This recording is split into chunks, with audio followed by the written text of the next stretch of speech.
don't think ACLJ filed an amicus brief. We did not. But especially I'm interested in how you think if the court decides in favor of Jack Phillips, what that'll mean for other kinds of civil rights and anti-discrimination laws. So the Baker case is what it's called. We did not file at the American Center for Law and Justice for a number of reasons. If you go to our website, you'll notice on those issues, generally we haven't filed in years on those. But on this one it was particularly interesting because it's a free exercise case. Free exercise cases are notoriously difficult at the Supreme Court. In fact, I've done probably as many religion cases as anybody in the country, and I will tell you, I never argue them as free exercise cases. I always argue them under the free speech clause.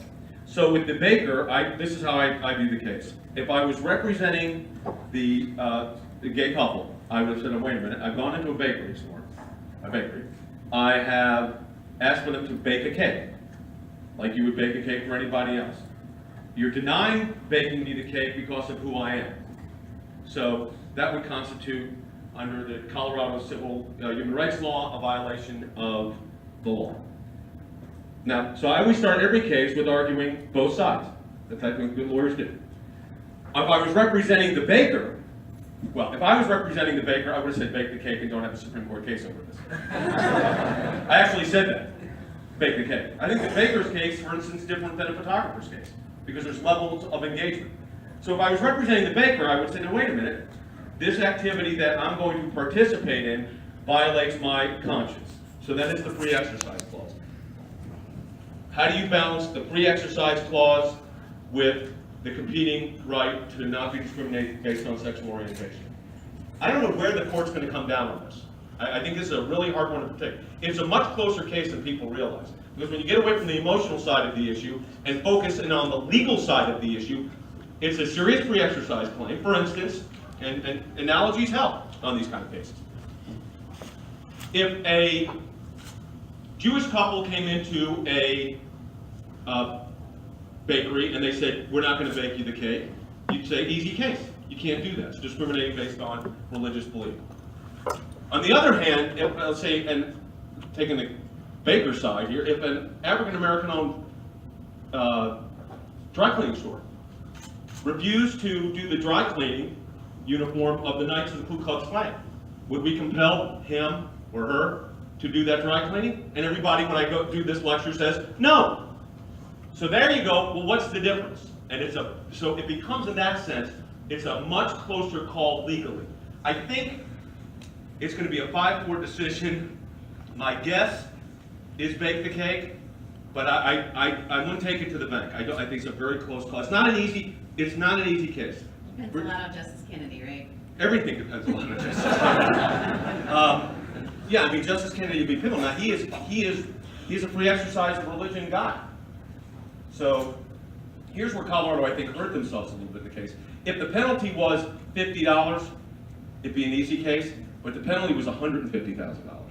So that, the facts of a case impact how they're viewed. It's atmospherics make a difference, and that's a tough fact. So the court's going to be aware of all that. It's been briefed. We did not file. A lot of people did on both sides. I'm not predicting that one. I don't know. I mean, I could, when I was thinking about the case, I said I could easily argue both sides, which is generally what I can do. Right. Which is what you do. That's what good lawyers do. That's what the lawyers do.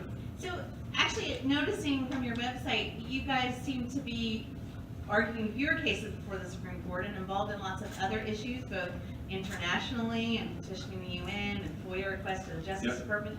How does your organization decide how they're going to allocate their resources and what they're going to focus on? So on the Supreme Court, on our Supreme Court practice, I argued cases in the 80s, 90s, 2000, and I think the last one I argued was 2010. I always look at the cases, a Supreme Court case. Well, generally, number one, generally you're not taking a writ of certiorari unless you lost below. So in a whole series of cases we had one below. So at that point, you're at the Supreme Court. We're at the Supreme Court right now, but you're trying for certiorari to be denied.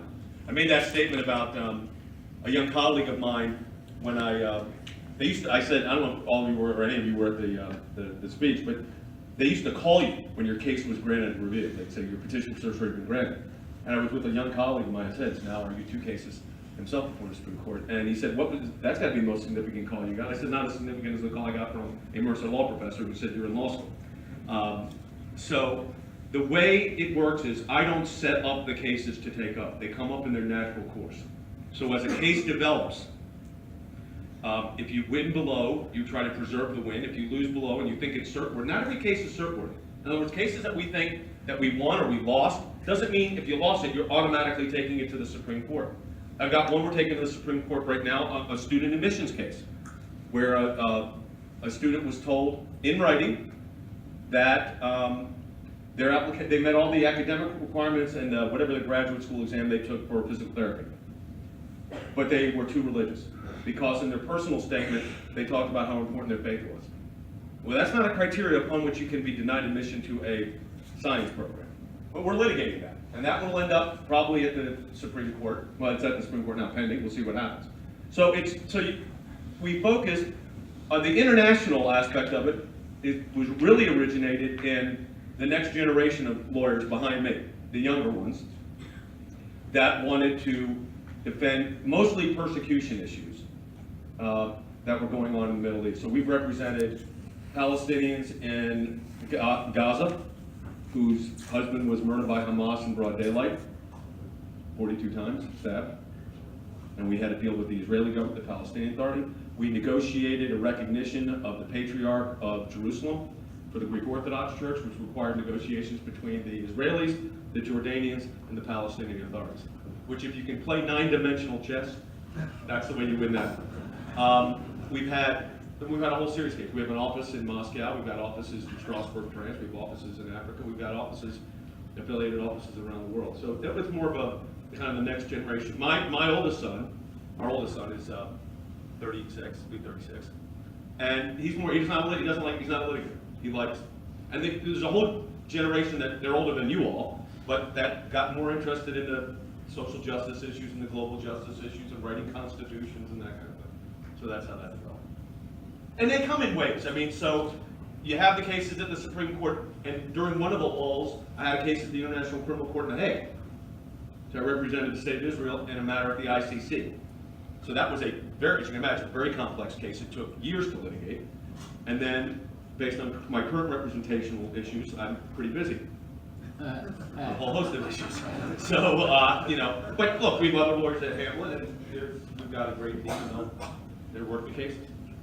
It's a good question. All right, Carrie, you have some folks. There are seats. If you've got open seats next to you, if you would just raise your hands. Packed house. Yeah. So, folks, please feel free. There's seats down here while we're getting our speakers to come to the microphone. Give you a drink of water. I'm going to call first 3 questions. James Dare, Trevor Odom, and Eric Willig, if you guys want to make your way to the microphone. Oh, this is what we've done. Okay, there's plenty of seats right down here in front on both sides. If you'd like to sit, that would be great. If not, you're welcome to stay. Some reason when they Okay, so please address the question, Dr. Sekulow, please. Your name? Hello, Mr. Sekulow. My name is James Dare. All right, James. All right, my question was kind of relating to a little bit about your speech earlier. Okay. So you have stood against same-sex couples getting married, and during your speech you talked about us being the speech that was a secular marriage. Yeah. However, do you believe that these stances work toward protecting them and work toward inclusivity if they did come out as LGBT? Okay, so it's a good question. So the issue of the definition of marriage. So the cases originated in 1996 with the Defense of Marriage Act, which was signed by President Clinton. And a lot of lawyers, without getting into the ideology of it, thought that that Defense of Marriage Act was correct because it was an issue of how is marriage defined. It's defined under state law. There's not a federal constitutional right that was implicated in those days. If you'll notice, if you've gone to our website, we have not filed in one of those cases in about a decade and a half, 15 years. That's because we have other lawyers. I mean, I'm the kind of the older of the group. I'm not the oldest, but the older. And on that issue, there's people have different views. So we decided we were not going to, we were probably the only conservative group that did not file one. That's why it was a little bit of this reporting that goes on from, whether it's The Advocate or other periodicals, are quoting the original basis of that story, I want to just get that out because I think it's important. You understand where the basis of that story came from, right? It was nothing from our website.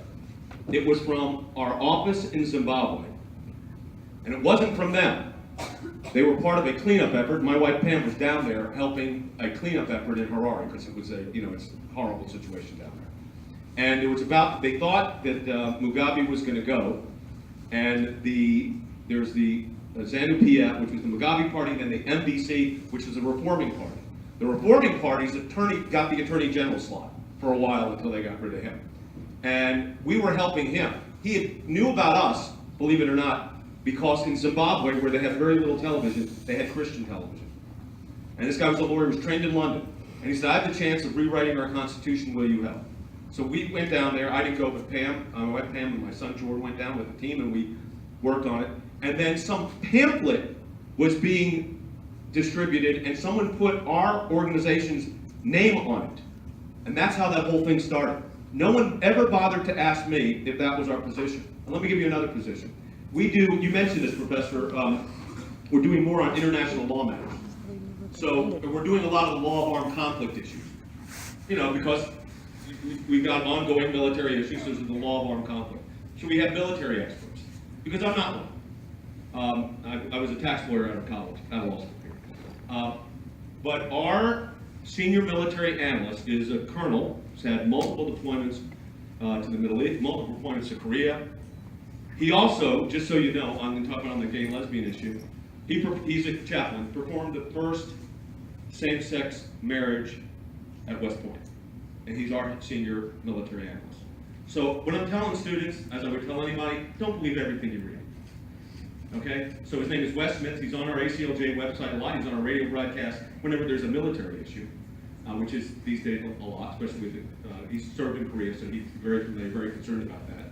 And again, this is the perfect example of, there he is. And this is a guy that was as heavily involved in the LGBT community as anybody did. He was the first, in fact, if you Google him, I think it's the first thing that comes up, is that he was the first chaplain to do, there's others since, but at West Point. So anyways, there you go. Hello, Mr. Sekulow. Yes. My name is Trevor Odom, second year sophomore here at Mercer. And as a former Mercer student, I was wondering what was your one thing that drove you to success and led you to your career today? Former Mercer student, as my wife Pam reminds me, I was on an interview, and we were talking about that I was this when the IRS targeting cases were going on, and the interviewer said, you were a lawyer for the IRS, and I answered like, yes, that's true, I was. And then when I got home, Pam said, that was like 400 years ago. So, you know what I learned at Mercer? I'll tell you a lot. Some things I said today. Like that nevertheless moment from Dr. Smith was probably 47 years ago, 45 years ago, maybe longer. I've never forgotten nevertheless since then. I use nevertheless a lot. At the law school, I still can remember the lectures of my professors on constitutional law issues and criminal procedure issues and evidence issues to this very day. So, when we were the first class that came from, we were the Riles Hall, which was on campus, to the new law school building, we called it, which is the one that the law school is now. It's a great facility. And we were also the first, in my undergraduate, we were the first class that went from Atlanta Baptist College to Mercer. So I've got experience dual moves. But look, our family heritage with Mercer is deep. My niece and nephew are here. They've got there's 7 Mercer degrees here amongst 4 people, and that doesn't include the rest of my family. So what I appreciated about Mercer was that they looked at the whole person. I got into this law school at Mercer University because the dean of my undergraduate school at Mercer called the dean of the law school and said, I know his LSAT score was not great, which was being kind. But he did very well in school. He was the president of the student government, so give him a chance. And Mercer did. And John Cole did. And I will never forget that. I'm taking too long to answer, sorry. No, you're fine. Sarah Maitland, Gabriel Weber, and Eric Willig, and Dee Berry. And just say, again, while they're coming, if you have questions that you would now like to write and you haven't turned in, again, keep passing those to the side, and we'll be glad to make sure everybody gets their questions asked as best we can.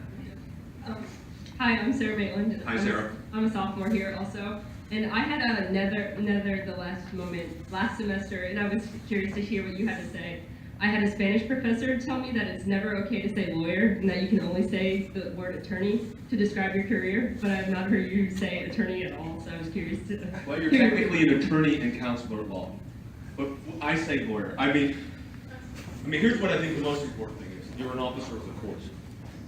Lawyers sometimes we don't remember that. We're an officer of the court. That means that the lawyer on the other side is not my enemy. The lawyer on the other side is an officer of the court as well. So we have to conduct ourselves as colleagues. Even though I'm involved in a case with a lot of lawyers right now, as you probably know, and you have to conduct yourself, or a lot of attorneys and counselors of law, that would be more appropriate. But I don't think there's anything wrong with being called a lawyer. I think it's the profession that, I read a book in 8th grade said, the book was titled, So You Want to Be a Lawyer. That was it. And I had one bump on the LSAT, and then it worked out. Go ahead. My name is Vicky Beery, I'm a student here. My question was, Mercer takes pride in diversity and inclusivity as a Mercer double bear, would you agree? Your views are known publicly / funding of your organization and notorious hate groups. Where would you say your viewpoint changed from when you were a Mercer bear versus where you are now? So I missed some of the question. What was that? You said notorious what? Something? I missed. Hate groups. That we fund hate groups? That's what I looked up. I'm not, actually, the American Center for Law and Justice is not on the Southern Poverty Law Center hate group list. I didn't say you were a hate group, I said funding hate groups. We don't fund hate groups. Okay, well, the question is more so like for Muslims and how y'all do come to that. Oh, so, okay, that's a good question. And LGBT. Yeah, so I answered the LGBT question on how that was, on Muslim organizations. Let me tell you something you probably don't know. So I probably represented more religious minorities, including Muslims, than most lawyers or attorneys you will ever meet. Why is that? Because what people don't understand is in countries where there's persecution, it is also persecution on religious minorities, and within the Muslim community, like in other religious communities, there are minorities, Yazidis and others, that are persecuted. So we've handled these cases on genocide, for every conceivable Baha'i, Muslim. I've represented the Hare Krishnas at the Supreme Court of the United States. So if there's our issue on persecution, if there's persecution and there's violation of the Genocide Act, which getting the UN to recognize that and engage, it's not an easy task. You'd think it would be. It's not. So that's, I think we've shown by our work what we've been able to do. Yes, sir. Hello, my name is Gabriel Weber. I'm a sophomore here. Yep. I had a question about the funding for your for the ACLJ. Yep. Looking into it, reading through the tax documents, Yep. It's a bit muddy. Something close to $500,000 in 2011 goes to you. That also goes to the ACLJ. Would you explain why you have not released the internal finances to organizations such as the Better Business Bureau and Charity Watch? Well, number one, we're a law firm. So we have public filings. It's called a 990. So the 990 form is all the public filings. So whenever you've seen an article that is critical, understand that that didn't come from some subversive method. It's on our 990. So what salaries are paid, what law firms are paid, all that's on the 990 form. We're a law firm, so we don't have an outside entity come in because we represent clients. So that's the way it's done. We've audited financial statements, we register in all 50 states, and we've been audited by the IRS and have never had a change, not $1 adjustment in 35 years. We've had a couple of audits by the IRS, and when I say not $1, not $1. Thank you. Mary Kay, Philip Carter, and Clark Myers. While they're coming up, can I say one other thing about that I think is important? It's a fair question because it was in all the news as soon as we got it. As soon as I took the representation of the current client, I was like, oh, you knew this was going to come up. But they did a thing, the one thing I did not like in the media, but there's nothing you can do about it, is they took 20 years of 990s, which is the tax form, and said my youngest son, who's not a child, he's 33 years old, and he made $895,000. And I said, he made $895,000. Can you believe that? Over 20 years. So divide it out. But nobody does that because instead it's a sensational number. Sekulow's law firm got $60 million over 20 years, and there's 6 lawyers. I mean, so you have to understand that We deal with it because it's the nature of what you do when you're doing public advocacy. But it's very controlled on what you do, and we have, like I said, we have independent auditors and comply with all the state laws. Yes, sir. I'm Dr. Yes. Sekulow, we met earlier today, sorry. Yes, sir. Lawyer, Jay. How do you deal with judicial bias, for instance, in cases such as Trump v. Hawaii rulings at the Court of Appeals level, where a lot of people accuse the courts of making a political ruling versus a legal one? In a case like that, so I'm the grandson of an immigrant. So I'm just the second generation of my family born in the United States. So when the second, more fulsome order came out, I told other colleagues of mine, I said, this will be affirmed by the Supreme Court 9-0. There will not be a justice of the Supreme Court that enters a stay on this order. It doesn't matter what the 4th Circuit does, the 11th Circuit, or the 9th Circuit, no disrespect for the judge or judges. It's just, when this goes to the Supreme Court, what happens is the politics go away. And it's a straight question. Does the President of the United States, under Article 2, have the constitutional authority to do what he did? And 9 justices of the Supreme Court refused to grant a stay of that order and let the order go into effect. Now, it's being argued on the merits now. But I will not be surprised if it's 9-0 again. Because, see, there's the exciting fact patterns, but then there's the law. And what we have to do, what I have to do is I've got to look at the law. Is it constitutional or not? Like when you asked me about the Baker case, the first question the professor asked, that's a close call. It's not one I could just say, it's a closer call. On the, on this case, I think it's going to be overwhelming. Yep. Hi, Mr. Sekulow. My name is Clark Myers. I'm a third year we met earlier. Yep. So my question is twofold. The first part is, what is your stance on the immigration, the law, and the DACA, the new immigration reform that's coming out? What are some things you think are good about the proposed reform, and what are some things you think might be flawed or might need improvement later on? Let me give you a Fox breaking news alert. And probably most of you don't have time to listen to our radio broadcast or watch it. I was one of the primary proponents of comprehensive immigration reform. Back when President Bush was president, I thought that the 12 million people that were here legally not self-deporting, I thought that was not a very good comment from a political candidate. And that putting a pathway to citizenship is a good idea. I think my grandfather took 14 years. And I think it's going to, whatever the system is, it's going to be about 10 to 14 years. This is the nature of what you have to do. So on the DACA and the wall, the art of the politic is pass the deal. The president has authorized 1.8 million DACA participants to have a pathway to citizenship, twice the amount that the previous administration was going to authorize. It gets it out of these executive orders, because part of the problem with these executive orders is, and I testified on the Capitol Hill on this, they expire. So there's no finality. So I think if you could get DACA and the wall security, I think that's a good compromise, and then start working on really comprehensive immigration reform. Because what you want to do is get 12 million people out of the shadows and actually participating in our economic system in a legal way, paying taxes. So that's my position. I said it the other day on radio, and people on my side sometimes don't like that because they say it's amnesty. It used to be when I was a teenager, amnesty was a cool thing. In the 1960s, if you were in the war and not opposed to the war, it was amnesty. We're giving amnesty to get the kids back from Canada. Now it's got a bad connotation, but it's not really amnesty. There's a process that has to go forward, and I think that process we have to wrestle with this, and we have to get it resolved. The irony will be whether it'll be held up for midterm elections. And I think that would be unfortunate politically. I think the DACA and the wall is a fair. I mean, southern border security is look. Forget illegal immigration. If we could get wall security in place to stop human trafficking coming out of the southern border, it would be worth it. And by the way, it's not like it doesn't exist already. It's just not in very good shape, and it's not where it needs to be. So I think comprehensive immigration reform should include a pathway to citizenship, and DACA and the wall is a good way of starting that ball. It'll be a long process. Politics will be a long process. Do it in a non-midterm year. I mean, I'd like to get the DACA wall thing done. I actually think it's going to get passed. I think they are going to.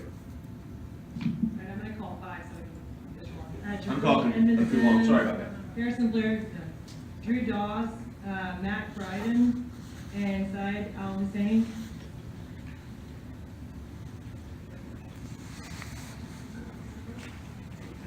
Hey. So this is first part, I wanted to know what you deem as a criminal offense. What do I what? Deem as a criminal offense. Well, it's statutory. So a crime has to be based on statute. So for there to be a crime, the first thing a defense lawyer asks is what is the underlying statute that's being violated? And that's how you define criminality. Criminality is defined by a statute, either on the state or federal level. To the second part, I think you moderately addressed it, but how does that definition of criminality kind of correlate with your pushing of the agenda in Zimbabwe against criminalizing homosexuality? Yeah, so we didn't, as I said, we didn't push the agenda to do that. That was a pamphlet that our organization got on, and that was not authorized by them. And my wife Pam was down there, and my oldest son George. So we would never have said, that would have been a position we would have advocated. Thank you. I'm Erickson Blair, I'm a sophomore. I wanted to know what advice you would give to a female Christian conservative Republican in such a liberal environment. Take your core values, listen to the other side, come up with reasoned arguments. One of the greatest compliments, which was meant as criticism I ever received, was from a pamphlet that was, our newsletter was sent out by the National Organization for Women. And it said, and this was on the abortion issue, Jay Sekulow is so dangerous because he sounds so reasonable. It's a pretty good compliment. So I think reasoned argument. And also, by the way, give and take. Listen to the other side. Dialogue. Agree to disagree. Don't have to be disagreeable. And study hard.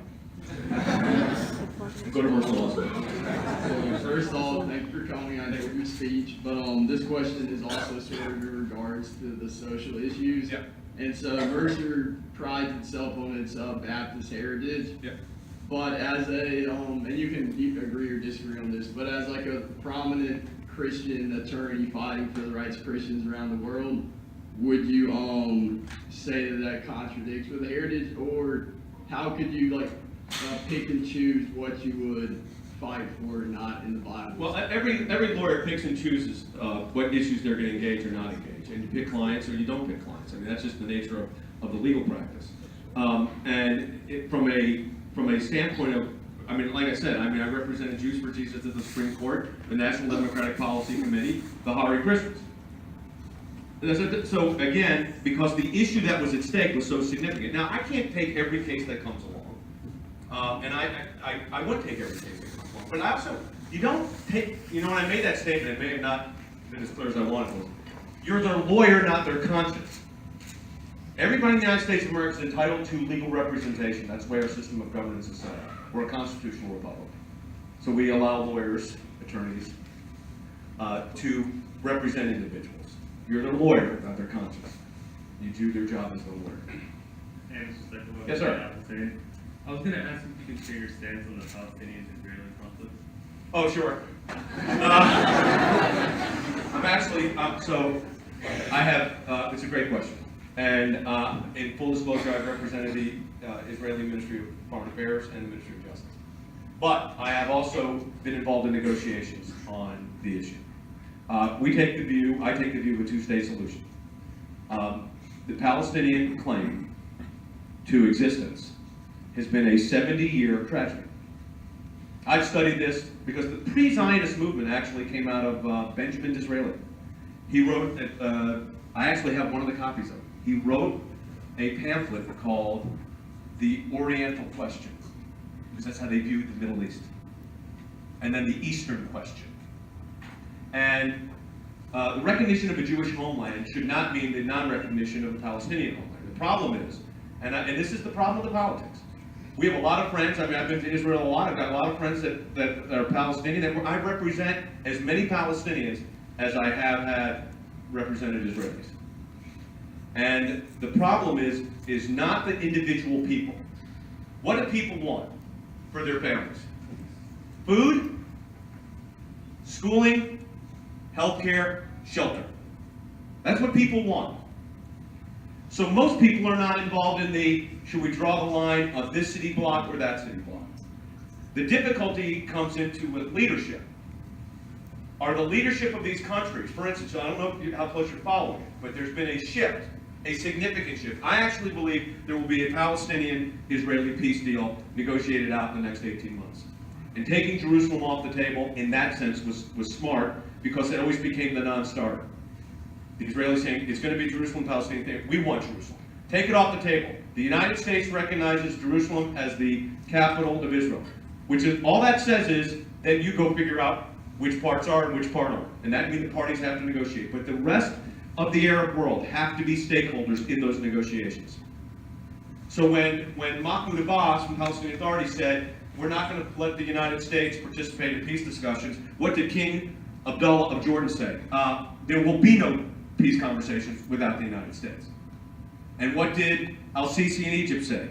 There will be no peace conference without the United States. And what did the King of Saudi Arabia say? Because they review, what's happened is, and again, it's kind of nine-dimensional thinking, is there is a greater threat than the Israeli-Palestinian conflict in the region right now, and that is Iran. And that was true under, go back about 4 presidents. I mean, this has been going on for a long time. I mean, those of you that are as old as me remember the Iranian Revolution in 1979, Ayatollah Khomeini. So that now has become a bigger threat than the other regional issues, so now the stakeholders can get involved. And before, the stakeholders really were not involved as they should be. I actually think it can be worked out. I think 2 people can live side by side. They're cousins. A lot of it is family feud. They're cousins. Figure it out. Thank you. Yep. Mr. Sekulow. It's okay. It won't charge you. Sophomore year. My name is Mac Bride, and thank you for coming. Sure. I have 2 questions. Yep. One is currently about the current events in our country with the memo releases. How does that, do you think that reflects the judicial system? You know what the FISA memos? Yeah. And how will that affect us normal citizens, and how should we take that? And also, a second question is, do you think Roe versus Wade will ever be overturned? Okay. Let me start with the harder question, which is the FISA question. Look, the foreign intelligence surveillance, I was part of the team that worked on the Patriot Act and right after 9/11.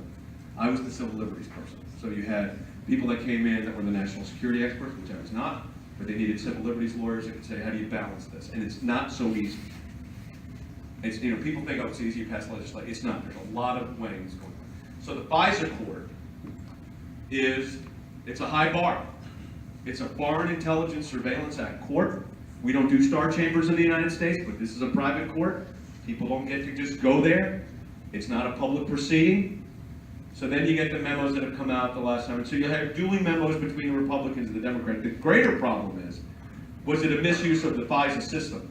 Because I still think you need FISA, although there are a lot of people that are conservatives that do not. I still think you need FISA.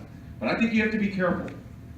When you're remember the metadata gathering that was going on, and people were really concerned about that. And then we found out it was much more significant than any of us thought. And I don't even understand, and my son would be telling me right now, stop talking about metadata, you don't know what you're talking about. But the truth of the matter is, because of the technology today, the ability for a government to intrude on your life is greater. The government's capability is greater, but also the lethality against the United States is greater. So you've got a lot of conflicting interests. So on the FISA issue, I think we're going to see if there needs to be reforms within the system. There's supposedly some more stuff came out today. I shut my phone off for 3 hours, which I will tell you I generally do not do, but I did it at Mercer. But when I put it back on, as I walked over, I was getting a lot of buzzing on FISA. So something must have happened this afternoon. I haven't seen it. So that's one thing. On Roe versus Wade, look, I believe in the right to life. I'm pro-life. I don't make any excuses. I'm completely pro-life. I do not see a time when Roe versus Wade as a law is overturned. I do see a time, and it's already happening, when there'll be fewer and fewer abortions because of the issue of medical technology and the humanity of the unborn child being without question now, whether it's from the DNA or whether I get to see my grandchild at 20 weeks in utero, or whether my friend Ben Carson could do brain surgery on a 21-week-old in utero child. So I think the world is changing on that. Again, I don't think Roe versus Wade is being overturned, but not every battle is a legal battle. It's heart and minds, and so that's how I do it. Yep. Pooja, Gala, Zach Rice, Bella Rama, Michael Smith, and Emily Cook.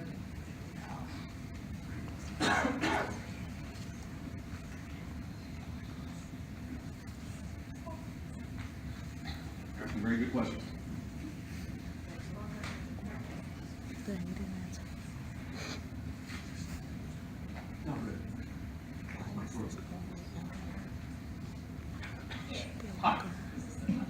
you can pull it off. No one's gonna. All right, my name is Suja. How much time have you spent in one-on-one conversation with LGBT Christians about their faith and sexuality? A lot. I mean, a lot. Yeah. All the time. We have family members, as most families do. I have had conversations when I speak at universities, and I've never had we have honest conversations. You can? Okay. What is your answer for gay Christians who struggle for years to live out gay celibacy mandate but were driven to suicidal despair in the process? Well, one thing is horrible. I'm not a doctor, nor am I a theologian. As I sometimes remind myself, I am just a lawyer. So I think look, I don't want anybody to be put in that situation. I don't think any rational person would. The conflicts that go on with individuals and sexuality is not something I can address as someone with knowledge on it. I can tell you that I don't think that a person should be in a situation where they feel like they have to end their life in order to be who they are. Which is very different, by the way, than baking a cake. I mean, because you just hit the root of the issue. That was a really good question. Because that's the root of the issue. The cake is like the public discussion. The deeper issue is the theological, the moral, the philosophical issue that you were talking about. That's a good question. I'm not qualified to give that answer other than tell you from my heart what I think. Yep. Hi, I'm Ella. So my question relates to a quote I found while researching in preparation for Yes. this. So basically you said that if a dog has a tail that is regarded as a leg, the reality is that the tail will never be a leg, and you compared it to a union between two individuals. And where do you find this? It was, I can't remember the exact source. Yeah. It was Produced from 1998. In where? It was specifically a. Well, what was the source? Because I didn't say it. So She said it was one of your legal briefs. You wrote No. it down in 1998. It was arguing against the Hawaii decision to allow gay marriage, and you were writing against it, saying it's impossible. You're lying. Excuse me? Was it a BYU law journal? A BYU law journal? Some sort of law journal? So Okay. answer the question. I mean, so you said it was in a legal brief, and you said it was in a law journal, so it was either in a law journal or a BYU journal or neither. And don't call me a liar because that is not right. I'm your guest.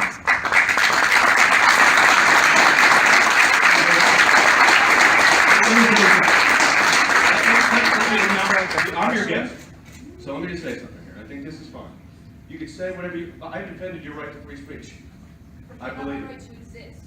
You have, no one's interfering with your right to exist. But what you're trying to do is, it's now gone from a law review article to a brief in Hawaii 22 years ago.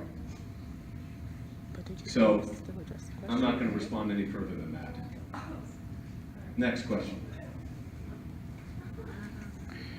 Hey, I'm just gonna throw you a softball. It's getting pretty intense. It's not that intense. I'm sure you've had worse, but so you're a successful guy by anyone's standards. So how did you, as a young man, as an undergraduate or law student, how did you develop your vision for the future, and what have you done to realize that success? I appreciate that. I originally was not going to be a constitutional lawyer. That was not my. I like business. I was talking to you about transaction law, and I was going to be a business law tax lawyer. I actually here at Mercer, I thought I was not too good at math or science, and I ended up I was okay in both. And then we took tax courses.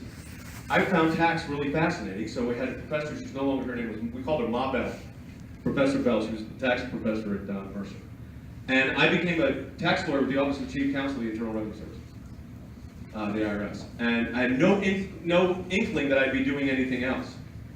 And then as the case, the Jews for Jesus case, the first case kind of wound its way up to the Supreme Court, and we won it unanimously, which was unbelievable for a religion case in those days, because I argued it as a speech case. And then just a series of cases happened, and things happened. So you don't plan your life and say, this is where it's going to end, because I had no idea. I did not think that I'd be doing what I'm doing today.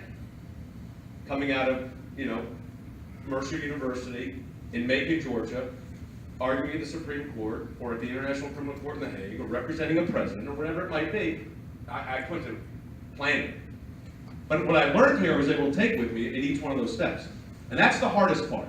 is kind of praying with your eyes open. Kind of see where things are happening. Okay, thanks for the softball. Afternoon, Dr. Sekulow. Yes, My sir. name is Michael Smith, senior here at Mercer. And my question, we've talked a lot today about issues as they pertain to you. But what issue do you feel is most prevalent, is the greatest issue that we face as a nation and also as a world community itself? And are those separate issues? The greatest threat we have to our nation is there are people that want to harm us. I mean, there are people that want to destroy Western civilization as we know it. And that's not just a United States problem. I mean, that's a global problem. I mean, there's not a country, I mean, I could go through the list of countries that have experienced it this last year. And I don't want to because it's fatal for everybody. So I think we have a serious threat to Western civilization. I think that's for real. I hope it's not the 1,000-year war that you study. It may be. It's an intergenerational conflict. There's not going to be an armistice on a battleship somewhere and all the sides are going to sign because you're not fighting nation states. So I think we've got, when I look for my grandchildren, this is the thing I worry about the most for them. That when you know, are you afraid to go through and it's not, you know, afraid to go through an airport, are you worried about what's going to happen? I don't like that we're, as a culture, that somehow we get blamed for these acts of terrorism, because if you studied it, what was the first act of terrorism on the United States that was Middle East based in the United States? What was the first act of terror? What would you think? Question like that. How many days did you get? Twin Tower bomb, Lebanon? The assassination of Robert F. Kennedy by Sirhan Sirhan. Because Sirhan's statement when he did this because Robert F. Kennedy was supporting Israel. That's what it was. So, but again, I also don't think you should identify an entire class of people and say, these people, you know, every Muslim's a terrorist or every so-and-so's a terrorist. It's not the way it is. But you do have to, you've got to root out the teaching. You've got to be able to respond, and it unfortunately takes military action. I mean, we're in a real conflict. President Obama experienced it, President Bush experienced it, President Trump's going to experience it, and the next president's going to experience it. Unfortunately,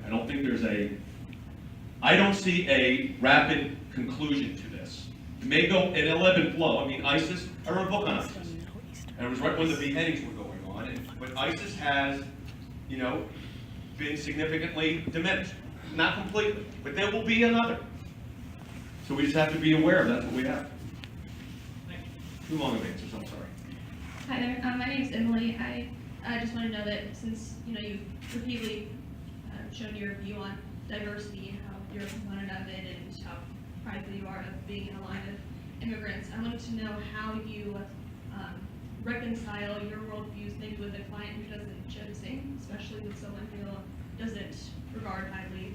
Well, let me tell you this. It's a couple of things. Yeah, that's a very good question. So, I did make the statement if you're the client. I represent the client, not the client's conscience. You're the client's lawyer. So I'm not the policy director. That's not my job. If you're asked by the President of the United States to represent the President of the United States, and you're a lawyer, you do it. If you're arguing a significant constitutional issue. And what you see in the paper or on news every day is the discussion. The real issue is going to be Article 2 of the United States Constitution.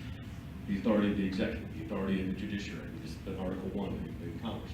Those are going to be the issues. So that's what I'm thinking about. I'm thinking about what happens to this president impact two presidents from now? How does the past history of presidents impact this presidency? As far as I'm not the political director, I'm the lawyer. And so that's how you navigate through that. So you can influence policies where you can, but my job, as you can imagine, my job right now is not policy-based. My job is a legal issue. I want you to take the client out of it. Take the client out of it. I want you to think about this for a moment. Take the president out of it, President Trump out of it, take President Obama out, take all the presidents out of it. And just say there's President Smith.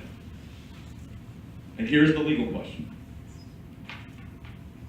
Can a sitting president, okay, be compelled to appear before a special counsel or appear before a committee? And that is a serious legal issue. A I saw my friend Jeff Tubin on CNN the other night saying, hey, look, this hasn't been adjudicated. There's no guarantee that this way this is going to come out, one way or another. Nobody knows the answer to this. These are serious legal issues. So my job as a constitutional lawyer is to look at the serious nature of the legal issue and the impact, how I view the Constitution and how it should be.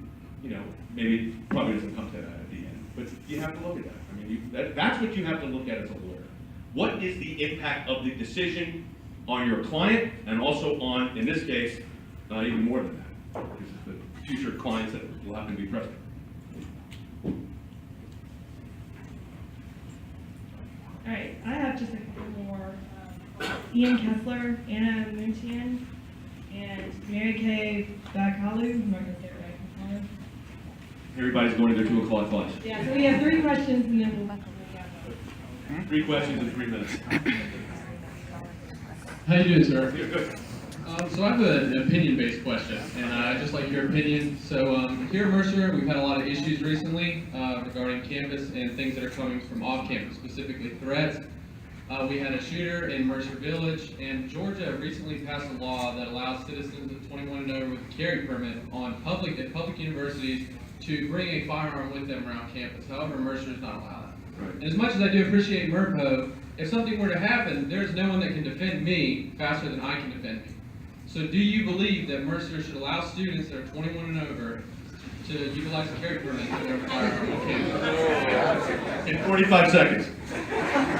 So look, the Second Amendment says what? A well-regulated militia being necessary. So the argument is a campus, should a campus be a gun-free zone?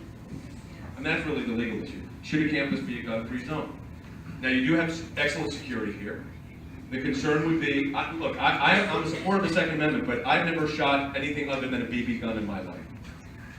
I understand conceptually the Second Amendment. I don't think it means, by the way, unrestricted, nobody gets back. That's not where I go. But I know you've had it, I saw that. And unfortunately, other colleges have had it too.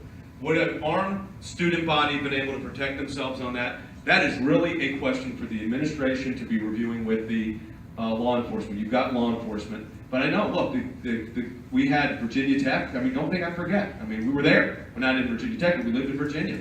This was horrific. You just had one the other day. I mean, you had it at Mercer. So we have, in Tennessee, one of our media offices, it's a big Second Amendment state. We have sheriffs in our office. We do not let our staff bring in a weapon. That's our policy. We have 2 sheriffs or police officers that are there to protect our offices that the need were to arise. I know that's not an answer, but that's not going to be able to do. Hi, my name is Emily Teen. I'm a second year sophomore here. In 1997, you argued a case in the Supreme Court against floating buffer zones for women accessing abortion services. Your argument was that these buffer zones were a violation of the free speech rights of pro-life advocates. Right. However, abortion services and aftercare are indisputably a medical service, which privacy laws like HIPAA protect anyone who's going through a medical service for privacy. Why do you think that the freedom for religious advocacy groups is more important than a woman's right to privacy? Well, 8 justices, that's right, 8 justices of the Supreme Court ruled in my favor. And why was it? Because they didn't know how to write a buffer zone, and they didn't know how to write an ordinance. And you can't write an ordinance that said actually this. There'll be a 15-foot buffer zone so that someone cannot be approached when they're seeking access to or ingress from an abortion clinic. Okay, this is on public property. And there was no expiration of that buffer zone. In other words, you could then go to the Burger King down the street and that buffer zone still applied. And 8 justices of the Supreme Court, including the most liberal members of the Supreme Court, said that's unconstitutional. So when you write an ordinance, you have to write it to pass constitutional muster. Or, as Thurgood Marshall said at the Jews for Jesus case, when the airport's authorities' ban was no free speech activities inside an airport terminal, and Justice Marshall said what they need to get is somebody that knows how to write an ordinance. And that was the problem in that case. The ordinance was so overbroad that there was no constitutional basis upon which it could soundly be defended, and ultimately was not. Yeah, now look, you know how I started the case? Drafting the ordinance. How have I drafted the ordinance? And when I was arguing the case, they kind of asked me to do it. And I said, I am not drafting the ordinance. This ordinance is unconstitutional, they could try again with another ordinance, but the ordinance is unconstitutional. Yes? Hi, my name is Mary Kay Bacayal with the Education Department. Great. And my question is about the Every Student Succeeds Act. And that act puts the Secretary of Education in the position to approve the state education plans. And since we have to have the same standards according to the Every Student Succeeds Act throughout the state, and the assessments have to be comparable to those standards, and then the assessments state to state have to be comparable, they can also not be waived according to the Every Student Succeeds Act. Does this set up a situation where the state departments of education become a middle manager for the federal government? Well, yeah, because I should probably defer this to my wife, Pam, who's a public school teacher, but I don't think that the State Department should be engaging. I think local community control is very important with education. I always think it's better on now, so I'm not that familiar with that particular act. So I was not thrilled with the standards of No Child Left Behind, and I know there's controversy on that, just because you cannot take an educational system, let's say, in an impoverished area in South Georgia, and say, we're gonna have this, this, and this, just like we would in Fulton County or DeKalb County. It just doesn't work. You're an educator, you know that. So I think local control is critical. I don't know enough about the bill to comment. Do you think it's constitutional based on the enumerated powers? No. Education not being in the enumerated powers? Yeah, I mean, I could argue it probably both ways. I'd have to really study to see what the level of intrusion is to the state, and what the state law is in Georgia on standards. So not something I really can address without really looking at it. I tend to like local control, because I don't think you can't cookie cutter. You can't say what worked. My wife taught at Maggie Califf Middle School in Jones County, and then taught in Atlanta, in an inner city school where the Xerox paper came from my office at the IRS because they didn't have money for Xerox paper, and we did. So I could take some Xerox paper, and she could run all mimeograph paper, whatever it was called in those days. And so I'm a local control person. I think the local school boards and the teachers and the educators can figure out what's best to meet the needs of their students. When you start nationalizing it, and then, of course, this is coming from somebody who's not a big fan of the LSAT, another national standard. So I need to give you a full disclosure on that. Thanks. Okay, thank you. Yep. The last one? All right. Dr. Sekulow, Joseph Moultrie. When a Christian advocate's serving evangelism, telemarketing, voice recording obtained by The Guardian, why did you declare Islamic extremists are headed in your direction and you are the most likely the main target? Thank you. Okay, so that was a script that was actually not utilized, but was obtained by The Guardian because we filed the script. In other words, the script was filed, but we never utilized the script, and that's for marketing. So Why did you use that for again, marketing just so you purposes? understand, all that's regulated by the states. Every state has a state regulator on that, and any script you put in is going to be approved by the state. But that doesn't mean we use it in our marketing. Now, I will tell you this. I think the militant Islamic threat is real. And I think you're kidding yourself if you don't think it is. And I would tell you to go to other places in the world and see what it's like. This, by the way, this is not all of Islam. This is not all Muslims. You can't make categorical statements about a people group. But what you have to do is understand that there is a conflict raging within the Islamic world itself. And it probably will take the Islamic world itself to curtail it if it can be curtailed. So that's my position. Thank you. Thank you.